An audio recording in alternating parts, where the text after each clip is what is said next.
Greetings and welcome to another teachable webinar.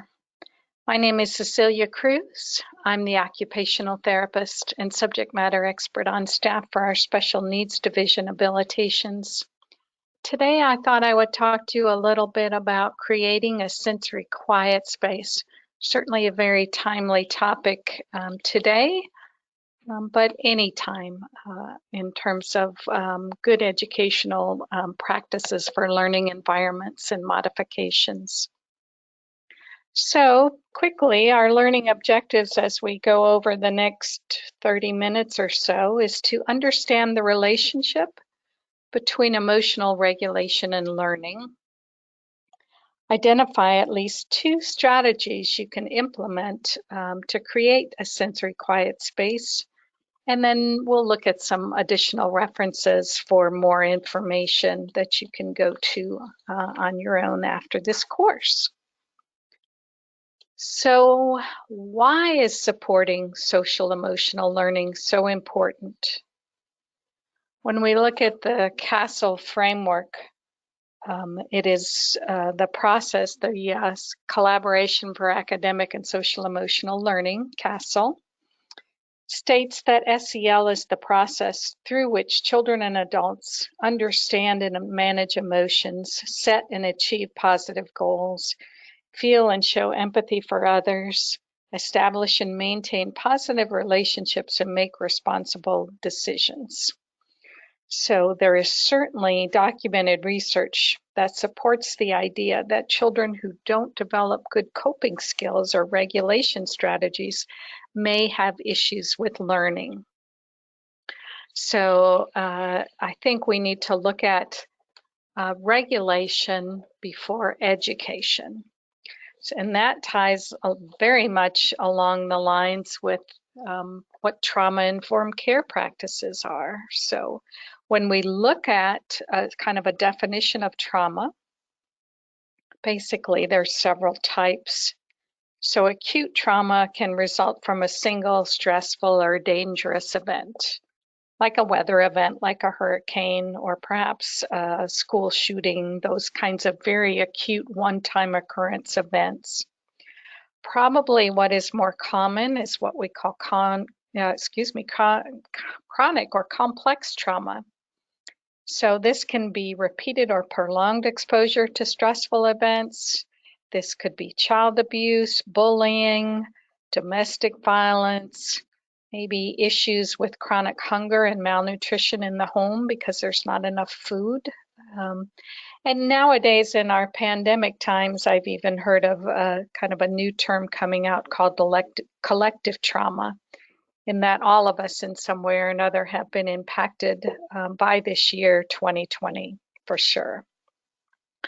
So when we look at sort of summarizing the amount of adverse childhood experiences, or ACE, they call that, there is a score to determine that.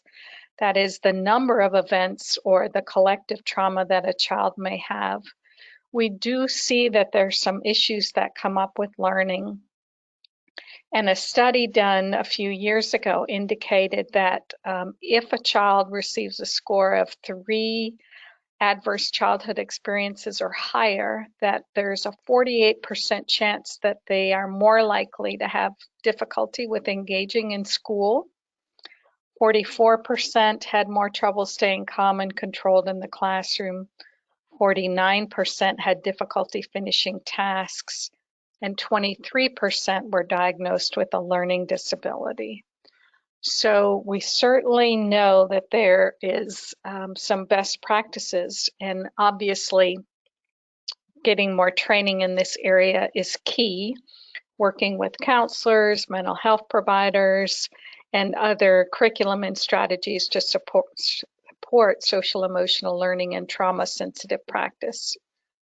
But one of the components we're just going to discuss today, as the title indicates, is that an overlooked and easy to impact areas, how do we create a space that's calm and peaceful for students?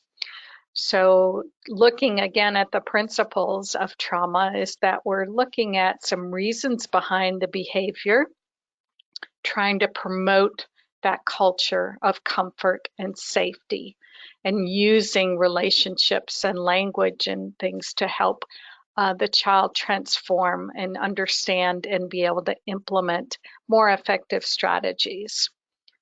So this leads us to a very interesting kind of science of safety and trauma called the polyvagal theory. This is the work of Dr. Stephen Porges, and this beautiful infographic here was done by a counselor and social worker, Ruby Jo Walker. So you can see just from a little bit of this infographic that there is a physiological response to trauma. And without getting in a lot of detail with the science, is that we do see this. Children with special needs, especially those on the autism spectrum, often have difficulty with this fight, flight, or freeze kind of response. But as you will see, there's many students with trauma issues as well that have these kinds of escalating sort of into the red zone kind of physiological responses to events. So obviously keeping the kids engaged, safe, and in the sort of down there in the green zone is the key to learning. So just some of the interesting correlations that have come out as well in the past few years is that there seems to be some similarities between trauma and sensory issues. So that when we look at trauma, it's an experience that can create a lasting psychological effect. And as we discussed, if it's acute, complex, or collective, that it is a combined sort of negative event. And when we look at children who have sensory modulation issues, we see as well that it's an influence on those arousal levels of fight, flight, or freeze. And then we're trying to look at the children to help them stay within a zone of regulation to participate in learning and have good behavior and social engagement. So SPD, as indicated, so children who have enough trouble with that sensory processing, sensory modulation, it's about 5 to 15% nowadays, according to the latest research, that we have kids that have trouble with this ability to modulate, discriminate, coordinate, and organize sensations adaptively. Certainly, as we just mentioned, our kids with autism have a much higher incidence of this type of issue. But interestingly, individuals that have experienced trauma may sometimes have this heightened state of arousal as well, which can impact the processing of our sensations.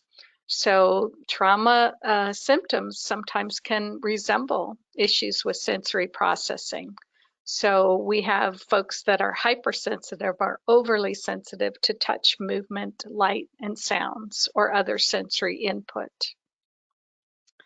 So then what can we do, as discussed, beyond certainly getting further training in this, but from an environmental perspective, what can we look at to try to create a different environment to help our children feel safer?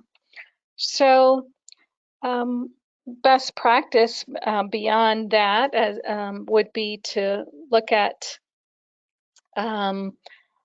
finding ways to create this in the schools or in a classroom or even in a home.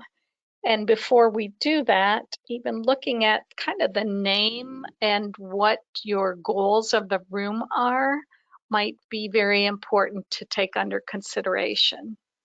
So as I myself, as an occupational therapist, travel around the country and visit different schools, I'm seeing some very interesting names, such as those on the left, to describe these kinds of sensory quiet spaces, and they're great. So a sensory space, a chill zone, a Zen den, a quiet space, a mindfulness corner. So other times I'm hearing where some of these are being still perhaps used as a punishment spot or I've heard it termed de-escalation space, timeout still, and then the, sort of a reward space.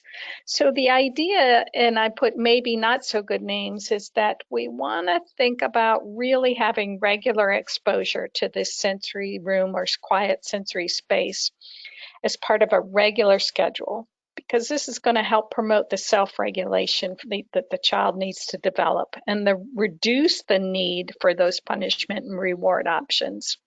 I think that then we teach the self-regulation to become intrinsic within the child, and then we see expansion and improvements in focus, attention, and behavior as a result. So let's take a look at some key components in kind of defining what a sensory quiet space would look like. First, we want to create clear spatial boundary definitions. So this could include fabric swings or hammocks. It could be fabric curtains, could be canopies, even shower curtains. Pop-up tents make a nice option that's very, very quick and relatively inexpensive. And then even creating spatial boundaries using existing furniture. So the idea is first and foremost to create a space where students know where my body belongs in the physical space. So clear boundaries will help establish this sense of self and safety and security. So from there, once the space is being defined, of course, adding cushions, pillows, yoga mats, beanbag chairs, other sensory options to sort of define the space and provide some other beneficial tools for the sensory space. But these are some of the first key to really establishing a successful one. And I think built-ins can create instant spatial boundary definition for a cozy space if you have the option. Certainly a beautiful way to go in terms of using the actual design of the furniture or the classroom. And again, softening it with cushions, pillows, carpets, yoga mats. And if you don't have that option of built-in, sometimes we can create a similar look with portable pieces, such as the cozy cube you see here, or the reading corner that come from our furniture division of the company Childcraft. So other ways, if there's tight options for learning environments, portable spaces, one of the things that's really popping up is a sort of a pod approach. So study pods, or we even have what's called sensory pods from the Nook company. Classroom Direct is making privacy pods, and then again our Childcraft line of furniture that can really provide spatial boundary definitions kind of that are very portable and would be easy to maneuver and or put in and out of a learning environment space. So those are good options as well. Next up, we want to look at ambient lighting. So we want to create some soft lighting through fiber optic lights. They make beautiful soft lighting. Light cubes are a good one. Holiday twinkle lights will even work. Flashlights, night lights, those kinds of things will work as well. And if you're in a space where there are overhead fluorescent lights and you need to think about reducing the lighting on those because there is so much glare and it's a very harsh light, you can also look at the option of what we call cozy shades, which is that shot on the bottom left. Those are flame retardant and kind of fabric shades that, as discussed, really go nicely. They have magnetic holds that can go over fluorescent lights to make sort of a canopy effect and soften the glare off of those.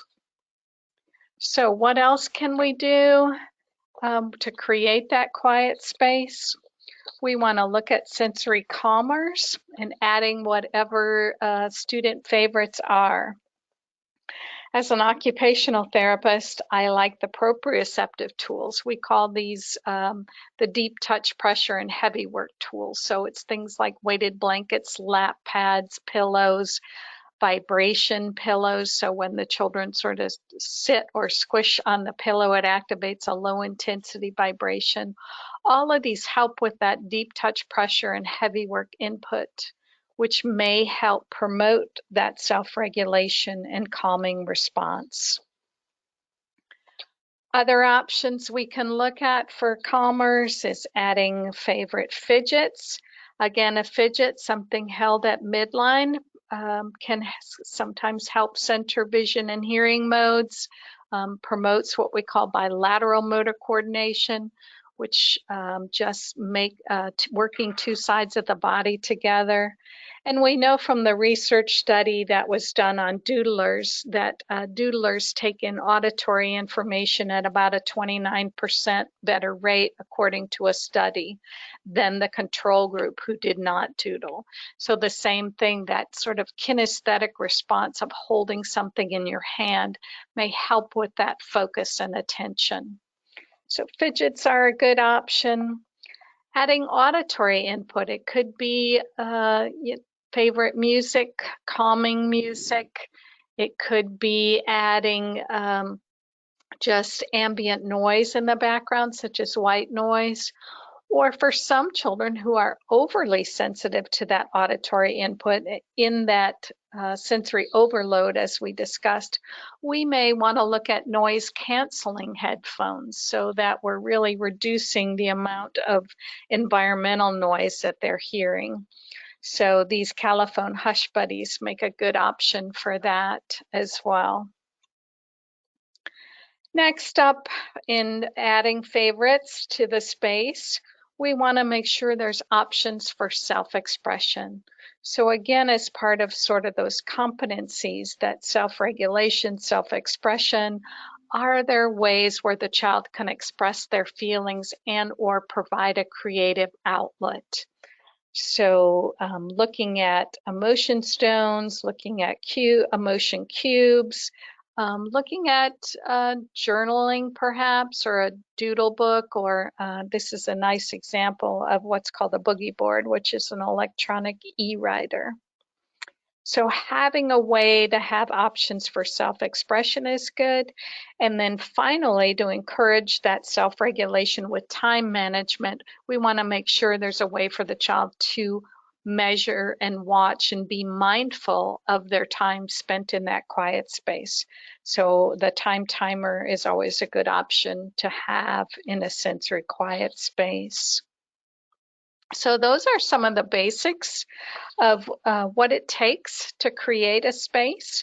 When we look at references, I included everything that we talked about in terms of some of the theories of social emotional learning, trauma, stress, and how to get kids to work on those self-regulation skills.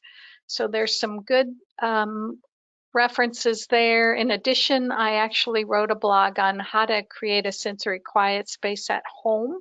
That's on our school specialty website that you can look at, in addition to finding our products mentioned at schoolspecialty.com. So that's it for an overview of kind of why and how we should be thinking about creating sensory quiet spaces. And be sure to check out our website for more information.